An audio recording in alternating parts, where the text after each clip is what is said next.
Katie and the Puppy Next Door, written by John Henneman.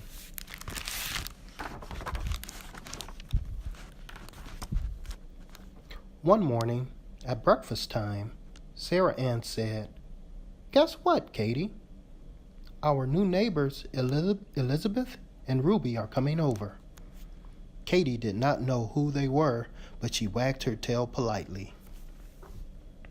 When the doorbell rang, Sarah Ann called Katie to the door. "Come meet your new friend," she said. "Yip, yip, yip," barked Ruby. She ran past Katie and into the house. Katie found her playing with the cats. "Woof, woof. The cats are my friends, not hers," Katie thought. She burst into the room. "Woof, woof," she barked. Ruby ran into the kitchen. She started to eat Katie's food. "That is my food," thought Katie. "Woof, woof," she barked. Ruby took another bite and ran out of the kitchen. "Woof, woof." Katie looked for Ruby. She found her chewing her squeaky bone. "Woof, woof," she barked. Ruby dropped the bone and hid under the couch. Katie took her toy and began to chew.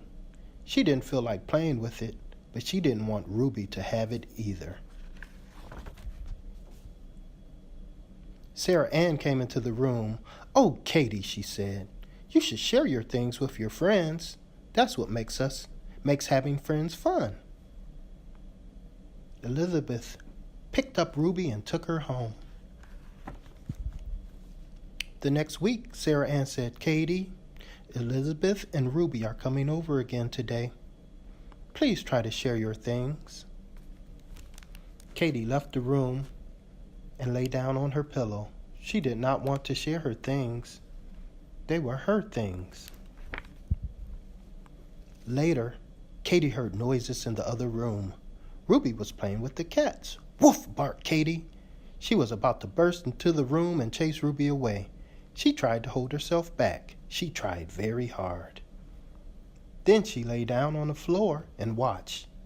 "Woof," said Katie quietly.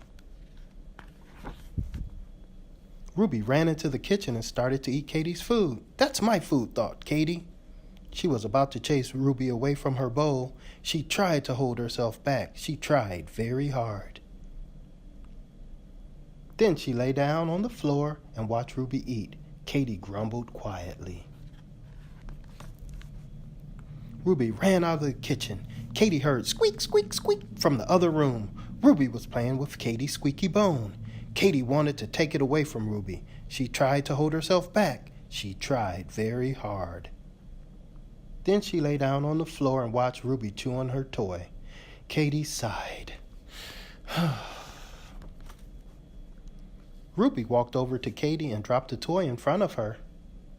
Katie picked it up in her mouth. Then Ruby grabbed the other end and pulled. Katie pulled back. Ruby pulled back. Katie pulled back. Soon Katie and Ruby were having a tug of war.